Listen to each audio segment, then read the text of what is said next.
Hey everyone, and welcome to the Retro Channel, and today we're taking a little break from the Super Nintendo repairs to check out a couple of other Commodore machines.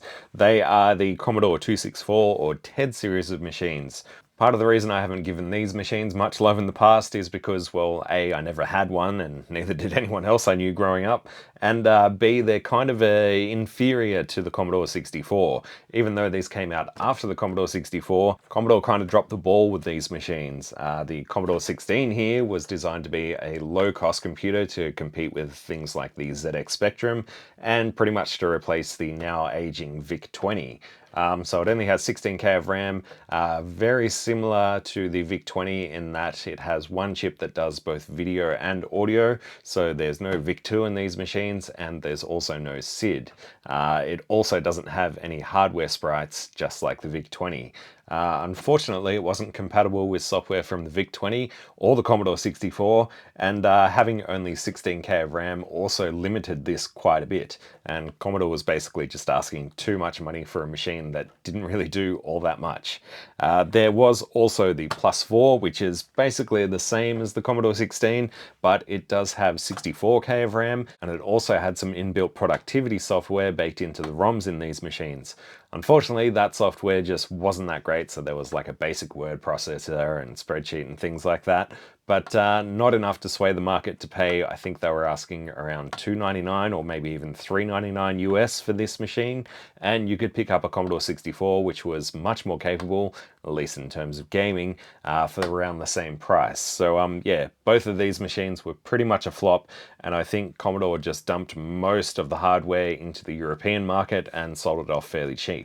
Now, personally, I'm not that interested in doing any spreadsheets right now, especially on a machine like this, and there have been modern games made for these machines, but most of them do require 64K, and although the Plus 4 already has 64K in it, I much prefer the look of the Commodore 16, but I just can't put my finger on why.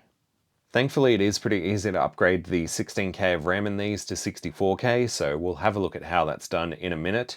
But there is one other annoying thing that Commodore did with both of these machines that nobody's really sure why, and that is replace the DB9 joystick connectors with these mini DIN ports. So both of these use mini DINs for the joystick port. And guess how many joysticks were available with a mini DIN connector? One. And that was the joystick that Commodore packaged with these machines. So we'll also have a look at how to go from this mini DIN connector to a DB9, or actually a DE9. So I'll put the Plus 4 aside for now and open this thing up, get this RAM upgraded to 64K.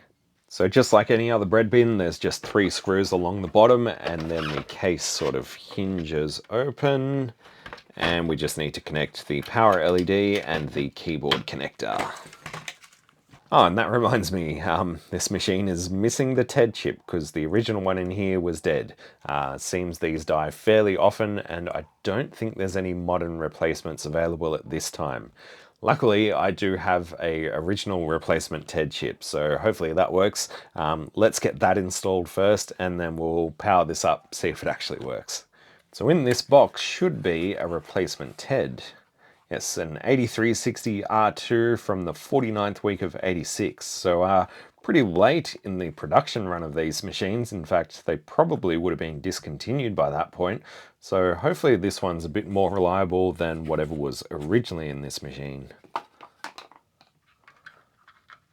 Alright, our TED is in. I'll probably put a heatsink on this, but let's just test it out first. The Commodore 16 just uses a DC barrel jack for the power supply, so that should be pretty straightforward. And it has a regular 8-pin DIN like the Commodore 64 for the AV output. I think these are 9 volts. Yeah, 9 volts DC, 1 amps. I'm not sure if it's center positive or center negative, so let's test that first. So an easy way to test this would be to just probe the center pin and then stick another probe on ground. And we have a short. So they are center negative. If it read, a couple of hundred ohms, then it'd be center positive. So that's an easy test for that one. Center negative, 9 volts DC. And because I've recently been playing with Super Nintendos, I'm pretty sure the power supply I've been using, 9 volts, 2.5 amps, center negative. So yeah, this should be perfect for powering up the Commodore 16, and it fits. So I should be able to just use my little pigtail adapter here, and that way we can have some S-video action. Right, we won't worry about audio at the moment. Let's just see if we get a video output from this. Yes, we do. Commodore Basic, yeah, 12277 bytes free, so 12K of RAM free. Woo! Awesome. Well, at least the TED works, so I'm happy about that. For anyone wondering, I got it from Run Stop Restore, who I think are in Germany. I'll put a link to their website in the video description. I assume they might have more of these in stock. I don't know.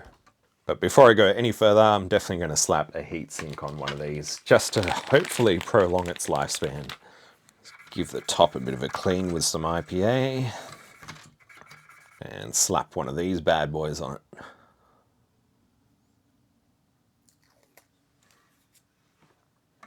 Cool, that's not going anywhere, and now it kind of matches the rest of the chips, which also get pretty hot.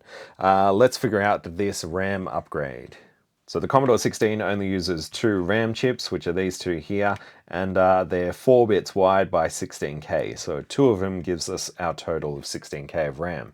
The good thing about these is we can easily drop in a 4464, so 4 bits by 64K, and 2 of them will give us 64K.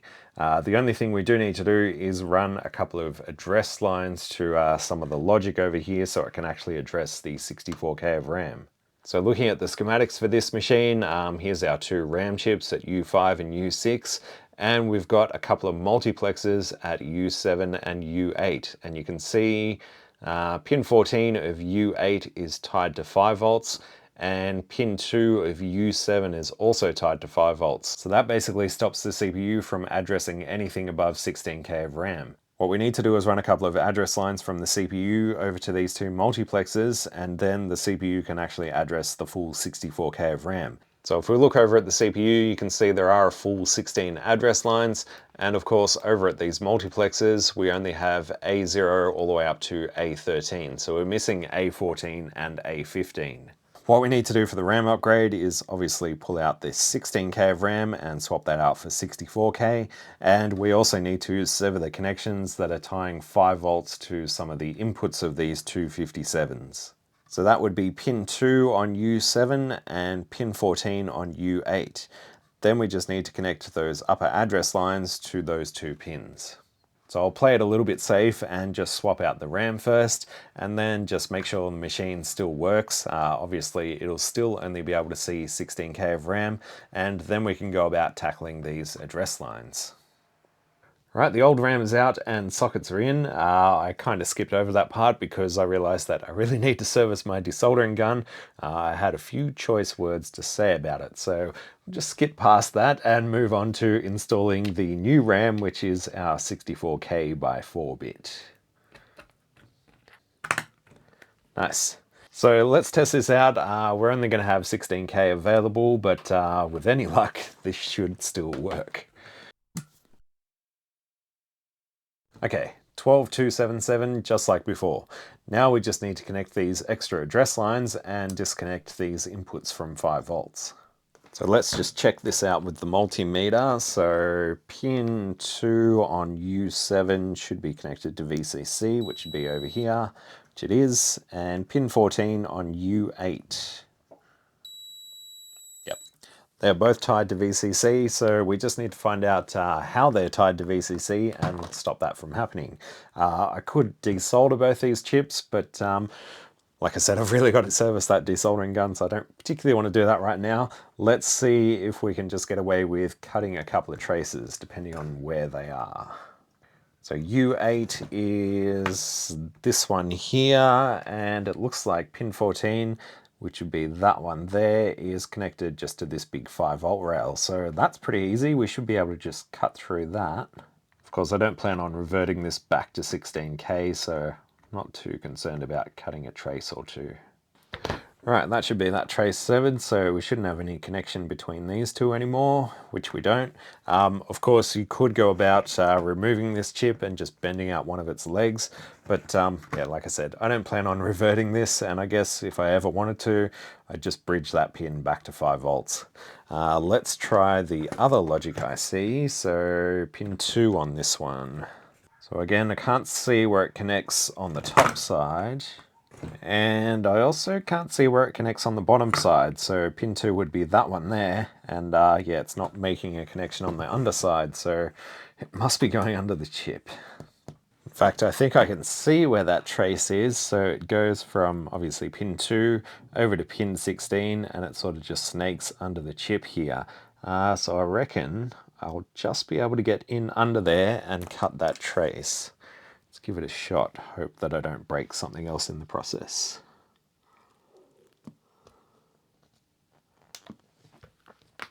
Let's see if that worked. Yes, no more connection. There is also this trace here, so hopefully I didn't break that. Looks like it's going to the resistor pack and to one of these other pins. Okay. This trace goes down under there, must circle back around and come up over here. So I didn't break that trace, only the 5 volt trace connecting pin 2. So looking back at the schematics, where are we? So we need address lines 14 and 15, which are pins 21 and 22 from the CPU. Let's see if we can find a closer place to grab them. So that's pin 21 of the CPU there, so that's A14, and it looks like it goes there. Which pops up, I guess, under the, I think it's a PLA, I don't know what they call it in these machines. You know, it's a gate array of some sort. Where was it? That one. So yeah, I don't think it's going to go any further than that. I really doubt we'll find it on any of these chips over here because I guess there's no reason for it to go that far. No, I reckon that's our best bet. Just tin that up. Let's trace out pin 22, which would be A15, and it heads over in the same direction. Right there.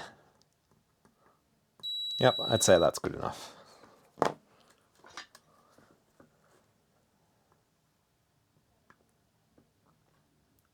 So now we just need to run a bit of wire between those points, and the good news is this can all be done on the underside now, so you won't even know it's been modified from the top side. Unless, of course, you stare at the RAM IC or power on the system, I guess.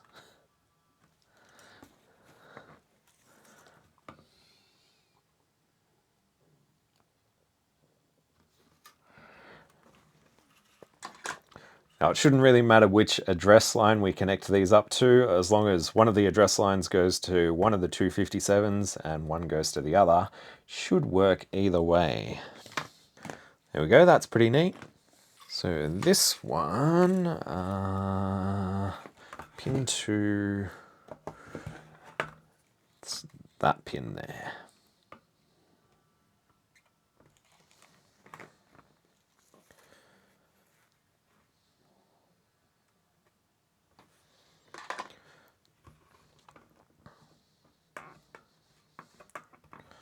It's a little bit longer, so I'll try and keep it away from a bunch of other signal traces.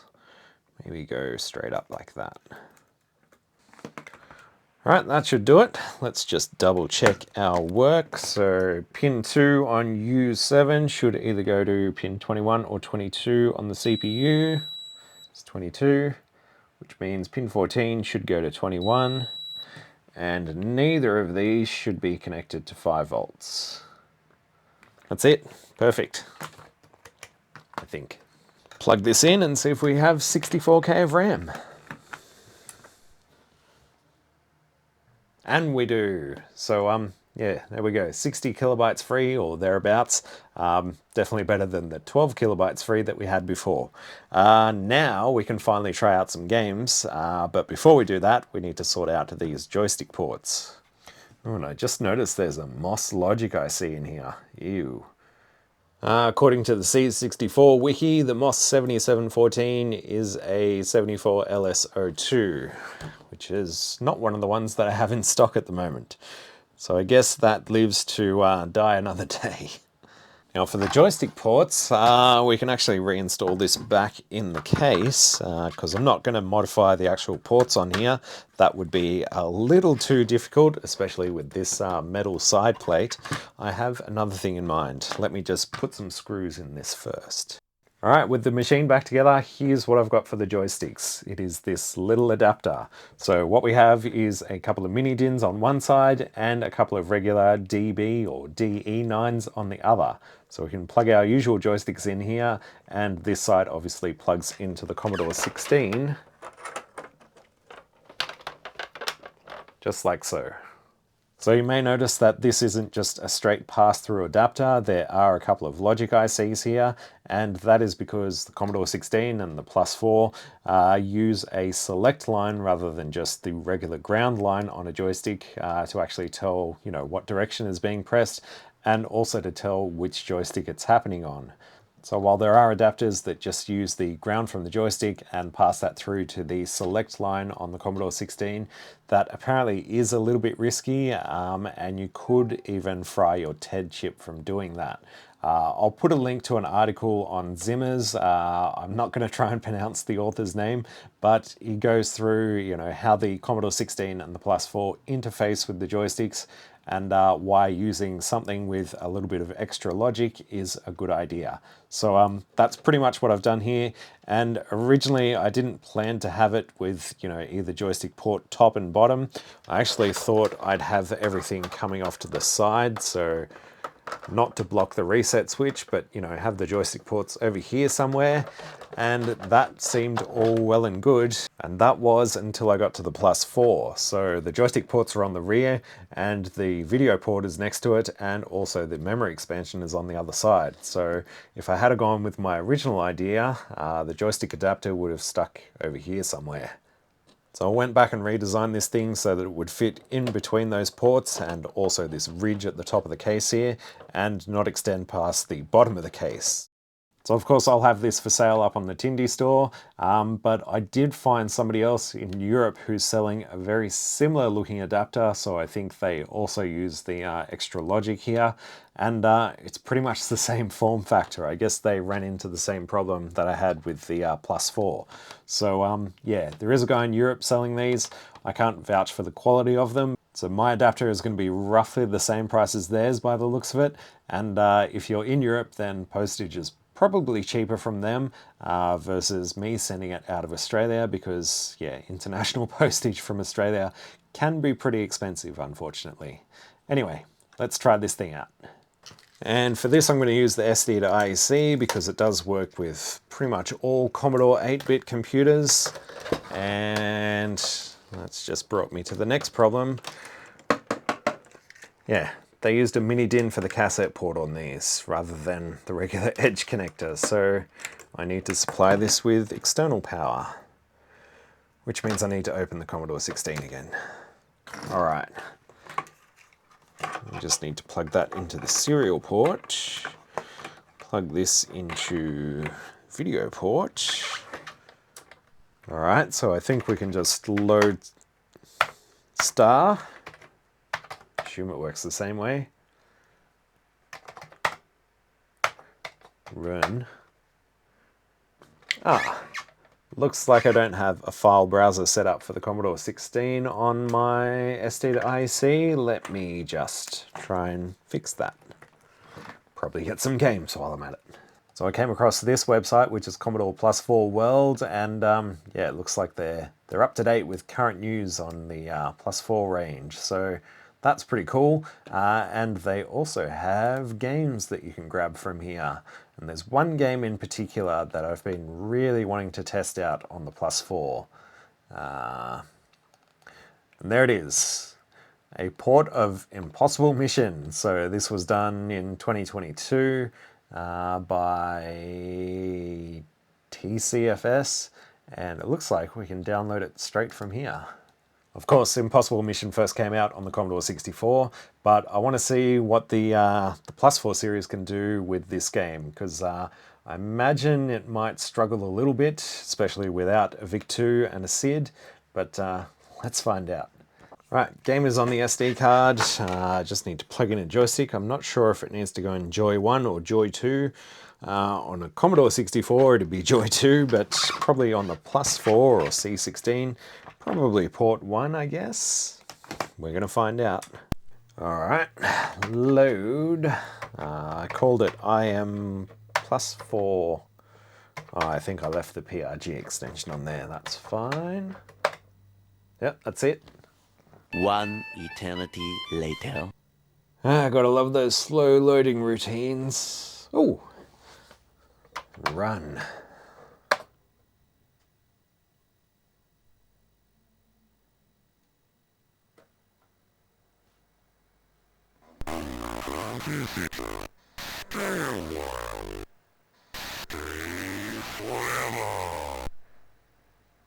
Not bad, considering, you know, no SID. It looks pretty good. Oh yeah, looks fairly accurate. The video output on the Commodore 16 isn't great. There's quite a bit of checkerboarding, but okay. Error. Maybe I am in the wrong joystick port. There we go, port 2.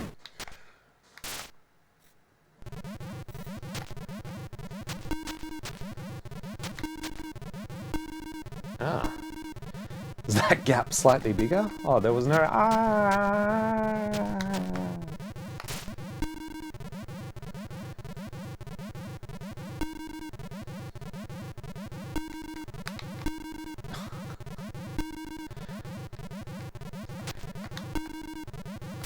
So, given the limitations, it's pretty good.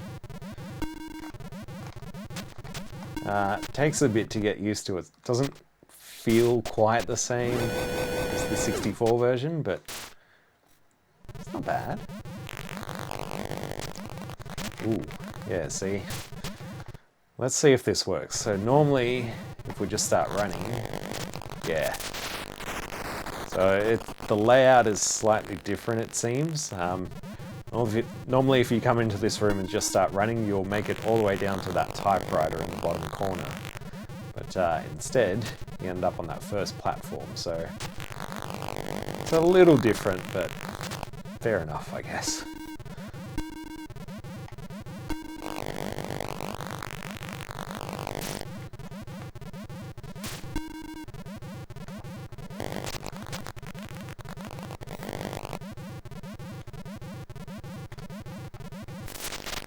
There.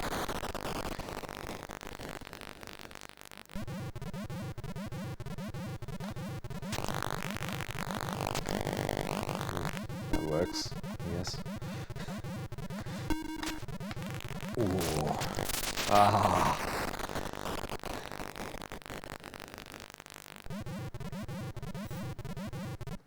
Right, clearly I've got a bit more practice to do with this game, and no doubt there are plenty of other games that I can now check out now that I have the full 64K. So if you've got any recommendations, feel free to leave them in the comments.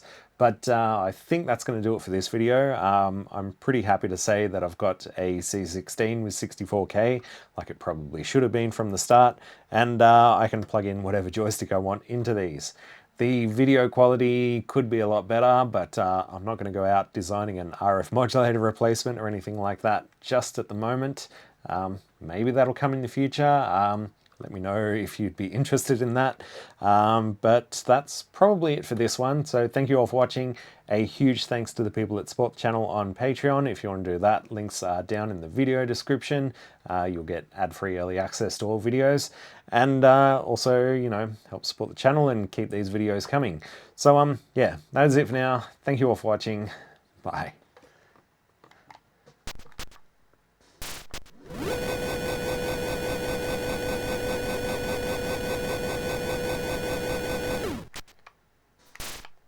Could be worse. Could be a Spectrum.